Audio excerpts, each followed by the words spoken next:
eles o fizeram. Tendo o mestre Sala provado a água transformada em vinho, não sabendo de onde viera, se bem que sabiam os serventes que haviam tirado a água, ele chamou o noivo. Ele disse: todos costumam pôr primeiro um bom vinho, e quando já beberam fartamente, servem o vinho inferior. Tu, porém, guardaste o bom vinho até agora. Com este deu Jesus princípio aos seus sinais em Caná da Galileia. Ele manifestou a sua glória, e os seus discípulos creram nele.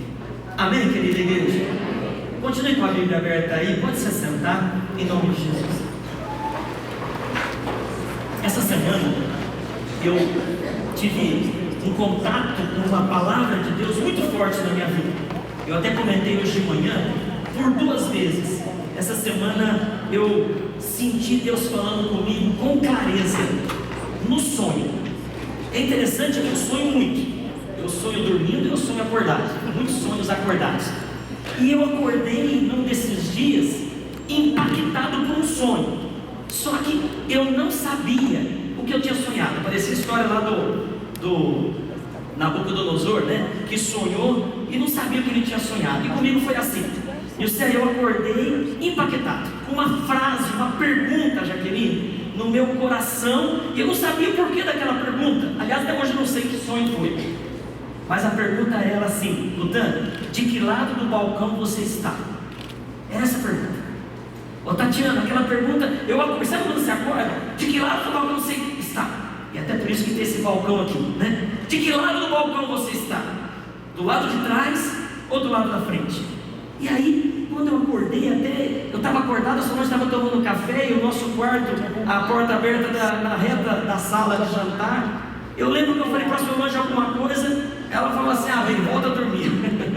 Acho que você não acordou direito, mas eu estava acordado. Mas aquela frase, de que lado você está do balcão, me chamou muita atenção. E aí, eu comecei a me lembrar do tempo que o meu pai tinha bar.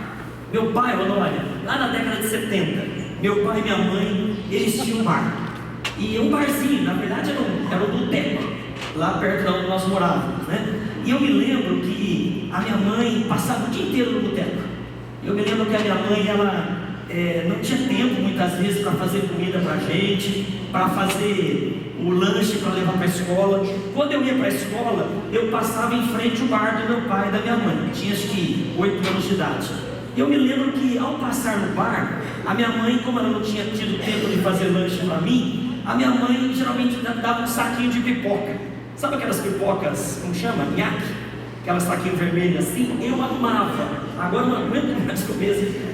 Quando tinha um pouquinho mais de dinheiro, quando minha mãe estava um pouquinho mais animadinha assim, ela fazia um pão com mortadela.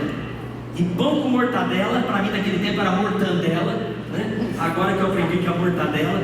Mas naquele tempo então eu ia para a escola, e eu me lembro que a gente passava lá no bar, e eu me lembro que eu chegava na escola, os meus amigos achavam que eu era o cara, porque como meu pai tinha bar, eles achavam que eu podia pegar o que eu quisesse dentro do bar de graça. Porque você não traz isso, aquilo. Eu falava assim: não, mas meu pai não deixa. Eu também não entendi porque que o meu pai não deixava, né? Hoje eu sei que o meu pai pagava tudo que estava lá dentro. Então todo dia era um saquinho de pipoca em nhaque para o almoço, para o lanche da tarde na escola. E quando não tinha, ou tinha uma mãe que estava um pouquinho melhor, ela fazia um pouco mortadela. Só que o que acontecia, dona Lélia? Minha mãe chegava à noite em casa sempre cansada. E às vezes eu precisava que ela me ajudasse a fazer alguma coisa a nível de escola, tudo, mas ela não estava com paciência, porque ela estava reclamando, Rivael, dos bêbados do bar. E eu falava assim, eu lembro que minha mãe e meu pai discutindo, meu pai não era da igreja, minha mãe era, e minha mãe falava: Décio, você precisa parar de vender pinga lá. E meu pai falava: mas isso que dá dinheiro. E o povo ficava do lado de fora do balcão, bebendo o dia inteiro. Quem fica do lado de fora do balcão, não fica só por amizade, não fica só porque estava voltando do trabalho. Quem está voltando do trabalho e fica um pouquinho, come um espetinho, come um lanchinho, um pouco de mortadela, vai para casa. Agora quem fica horas no balcão até fechar, eu me lembro que às vezes meu pai tinha que empurrar os bebuns para fora para poder fechar a porta do bar e descansar. Eu me lembro que eu cresci nesse contexto desses anos, não foram muito tempo, foram muitos anos, eu tinha uns 2 anos, até que graças a Deus meu pai vendeu o bar. Mas essa semana, quando eu acordei sem saber o que eu tinha sonhado, mas com essa pergunta: de que lado do balcão você está? E aí, queridos, pensando nisso, me veio à mente de novo o texto de Jesus na multiplicação, ou melhor, na transformação da água em vinho. E aí, Fly, eu fiquei pensando assim, que aqui tem dois personagens nessa história que servem para mostrar para nós quem está do lado de cá do balcão e quem está do lado de lá do balcão. O texto nos fala, além de Jesus, de Maria, que eu não quero me deter agora nos outros personagens, do noivo, do mestre-sala, mas o texto fala dos serventes e fala dos convidados. E eu fiquei pensando que o servente é aquele que serve, e quem serve fica do lado de cá do balcão. Quem serve usa avental, chique esse avental, né? Está bonitinho nele? Não acostuma não, hein? Em casa não vou usar esse não. A Dani que me emprestou, a nossa chefe, né? Eu me lembro, eu fiquei olhando para o servente, que o servente usa avental. O convidado usa, sabe o que? Guardanapo. Avental serve para quem está servindo. E às vezes você não servir, o serviço te suja. O serviço ao outro, a sujeira do outro te suja. O guardanapo é para você se limpar. O guardanapo é meio egoísta. O guardanapo fala, é pequenininho, fala de coisa minha, individual. Se não for sua família, você não troca guardanapo com ninguém. Você chega num restaurante e fala: oi, dá seu guardanapo para mim? Não, porque é uma coisa pessoal. O guardanapo é meio egoísta. Avental não. Avental é para quem está servindo. Guardanapo talvez seja para quem está do lado de fora. E aí, pô, Ivan, olhando para esse texto de Jesus, eu achei tremendo uma ideia. Servente. Eu fiquei pensando que os serventes estavam na festa e os convidados eram convidados da festa. Preste atenção, eu quero fazer uma pequena distinção.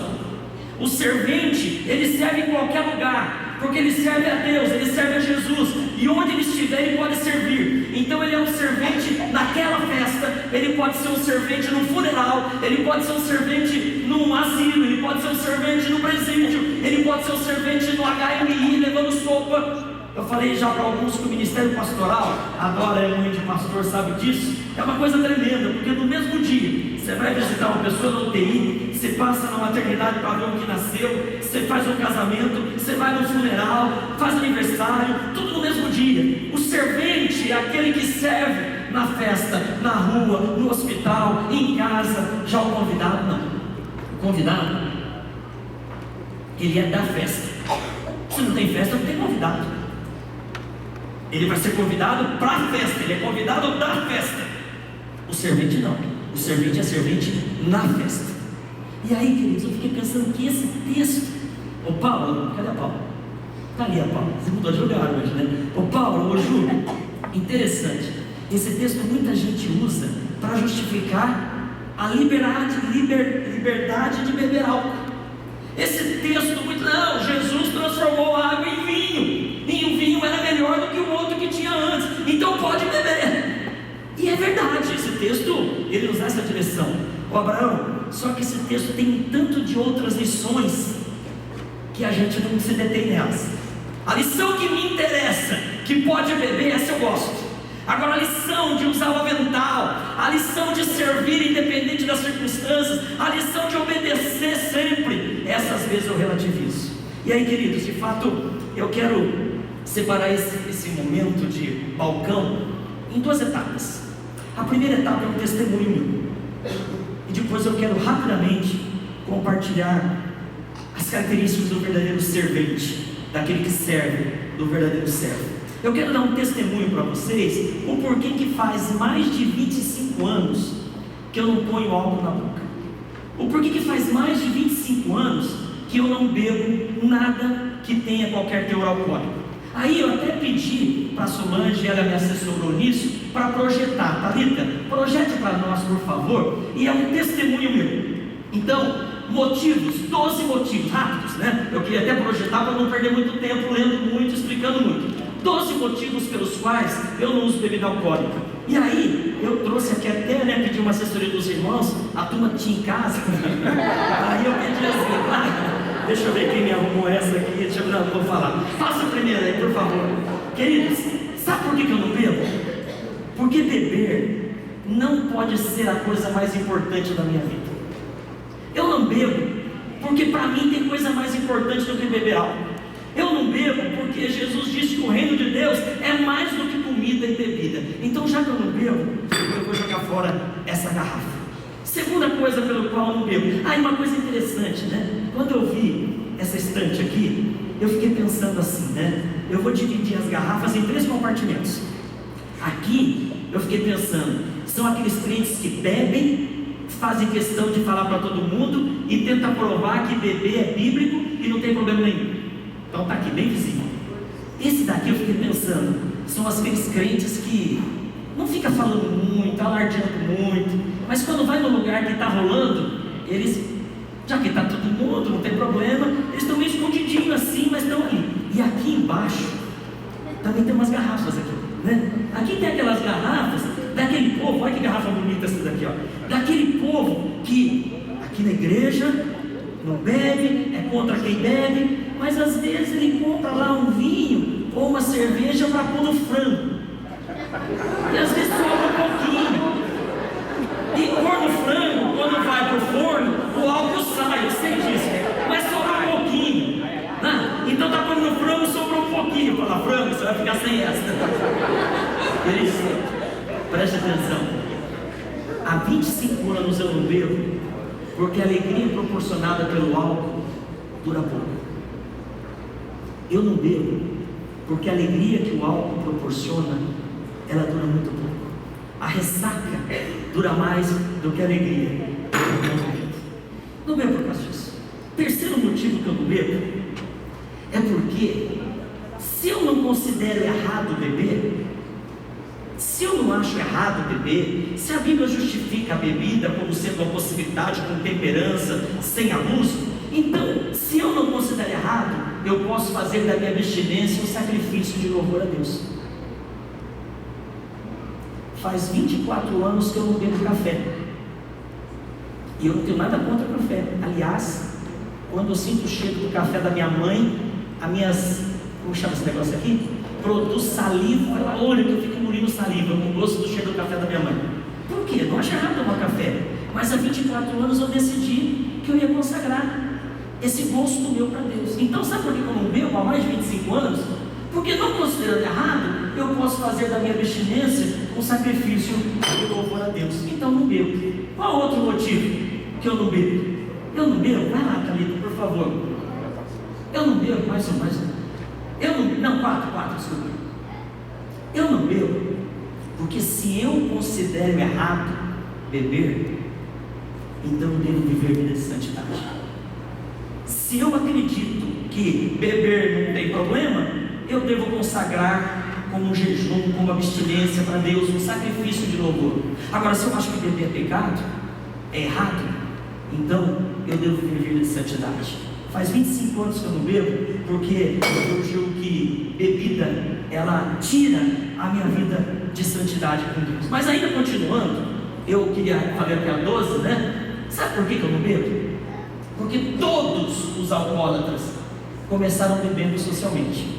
Todos os alcoólatras começaram bebendo socialmente. Você me dirá, alguns talvez, pastor, mas nem todos que bebem socialmente viraram alcoólatra. A gente não pode falar que nunca vai acontecer. Talvez ainda não, mas a gente não pode afirmar. Então, queridos, eu não bebo white horse, é assim? Cavalo branco, fine old. Eu não bebo white horse porque todo alcoólatra começou bebendo socialmente. Então eu não bebo. Outro motivo pelo qual eu não bebo, preste atenção, porque eu não consigo controlar as tendências e as fraquezas daqueles que me vêm bebendo. Eu não sabia, quando as minhas filhas nasceram, se elas teriam um caráter e uma personalidade que pudessem por elas mesmas resistir à tentação da bebida. Se elas tivessem crescido vendo o pai bebendo, que garantia eu tinha que elas não iam se tornar alcoólatras, mesmo que eu soubesse a hora de parar. Então, sabe por que eu não bebo? Porque eu não consigo controlar. Alguém dirá, eu me controlo, eu sei, Anderson, a hora de parar. Tá, você pode saber, Anderson, mas o Gabriel talvez não saiba, a Yasmin talvez não saiba. Então, eu não bebo porque eu não consigo controlar as tendências e as fraquezas daqueles que me vêm bebendo. É por isso que eu não bebo. Sabe por que eu não bebo? Eu não bebo porque o meu compromisso com Deus é mais importante que o prazer que a bebida gera. Eu não bebo porque o meu compromisso com Deus é mais importante que o prazer que a bebida gera. Deus para mim, e a alegria da salvação e o prazer de estar na presença dele vale muito mais do que uma margarita mix, base para preparar coquetéis. É por isso que eu não bebo, porque ao beber eu perco a minha capacidade plena de responder pelos meus atos. Vocês viram essa semana em São Paulo? 2 jovens saíram na madrugada na Avenida Paulista. Um jovem de bicicleta não devia estar alcoolizado, porque se tivesse eu não teria equilíbrio, indo trabalhar. E o jovem comprovadamente alcoolizado saindo de uma boate, dirigindo o carro, e não devia estar tão bêbado ao ponto de não conseguir dirigir, mas ele atropelou esse ciclista, e o braço do ciclista ficou enroscado no para-choque do carro dele, e ele arrancou o braço do ciclista. E ele devia estar um pouquinho alcoolizado, porque quando ele passou em cima da ponte de um rio em São Paulo, ele tirou o braço do rapaz e jogou no rio. Eu não bebo. Por que, Mariana? Sabe por que, Alexandre?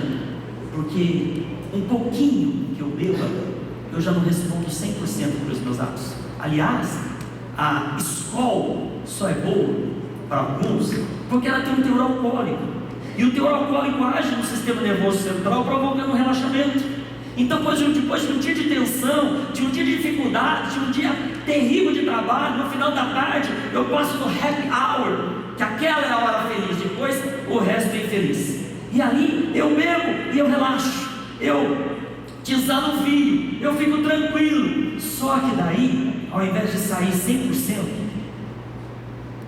do bar, eu saio 99%, eu saio 98%, porque um pouquinho que seja diminuiu 1% no meu reflexo, 2% no meu reflexo. Geralmente, essa diferencinha que a catástrofe acontece. Deus garante que nós não somos tentados além das nossas forças, desde que estejamos 100%. Então, vamos imaginar que eu aguente 200 quilos de tentação. Aí, o diabo quer vir com 2.000 toneladas. Deus fala, Ednei é só 200. Mas se eu beber uma Skol, como chama esse tipo de garrafinha? Ninguém sabe. Como chama? Long o quê? Long neck. No meu tempo não tinha essa long neck. Se eu bebo meia long neck, parece jutinete, não parece, gente? Cadê a jutinete? Está ensaiando com as crianças. Querido, se eu bebo meia garrafinha da long neck, ao invés de aguentar 200 quilos de tentação, se vocês falarem para a jutinete que eu falei isso. Long neck. Long neck. Se eu bebo um nequinho da long neck, ao invés de aguentar 200 quilos de tentação, eu vou aguentar 198. Mas um pouquinho da neck, eu vou aguentar 190 quilos. Eu não estou bêbado, eu dirijo, eu volto para casa, eu tomo decisões. Só que aquele pouquinho relaxou um pouquinho o meu estresse. Mas o diabo sabe que o meu limite é 200. Deus aguenta de 200 para cima, aguenta e proíbe de 200 para cima. De 200 para baixo não é problema de Deus. Eu que quis diminuir a minha atenção, o meu reflexo. Eu não bebo porque ao beber, ainda que muito pouco, eu perco minha capacidade plena de responder pelos meus atos. É por isso que eu não bebo. Por que eu não bebo? Eu não bebo porque eu não quero ser conivente com a maior desgraça da sociedade e das famílias. Preste atenção no que eu vou ler para você. O consumo de bebida alcoólica mata 47 pessoas por dia no Brasil. Um levantamento feito pelo Ministério da Saúde contabilizou em 2010 17.293 mortes associadas ao álcool. Mais de 17 mil em um ano. cerca de 12% dos adultos brasileiros estão dependentes do álcool. 12% dos adultos estão dependentes da bebida. No mundo, mais de 2,5 milhões de vítimas por ano, segundo dados da OMS. 2,5 milhões de vítimas. O álcool mata mais do que a AIDS, do que a malária e do que a tuberculose. É por isso que eu não bebo, porque eu não quero ser conivente com a desgraça da sociedade e das famílias. Eu não bebo porque se a lei dos homens afirma que eu não posso dirigir um veículo, que é a tal da lei seca, o que dirá a lei de Deus sobre eu dirigir minha própria vida? Eu não bebo porque se a lei humana, que é falha e imperfeita, fala que eu não posso dar nenhum resquício de álcool lá no bafômetro, quanto mais a lei de Deus. Se eu não posso dirigir um carro, eu poderei dirigir a minha vida como pai, como marido, como pastor, como profissional, como estudante. Eu não bebo porque eu creio que a lei de Deus é melhor e mais perfeita que a lei dos homens. Então eu não bebo por causa disso. E por fim, eu não bebo, por fim não, né 11? Porque, não, para frente, 12. 11. Ah, tá. Eu não bebo porque o álcool sempre está associado a catástrofes e desgraças. Sempre o álcool está associado a desgraças e catástrofes. E por fim, eu não bebo porque um dia eu assumi os votos de ser um cristão metodista. E o cristão metodista, ele é abstêmio. É por isso que eu não bebo. Esse é o meu testemunho. Eu vou começar a pregar daqui a pouquinho sobre o texto, mas eu queria convidar você que ouviu os 12 motivos para não beber. Queria convidar você que quer reafirmar a sua abstinência, ou você que a partir de hoje quer colocar um propósito, como eu coloquei há 25 anos. Eu quero orar por essas pessoas, para que neste ano de 2013 você não coloque mais álcool na sua boca. Eu quero lançar esse desafio para você.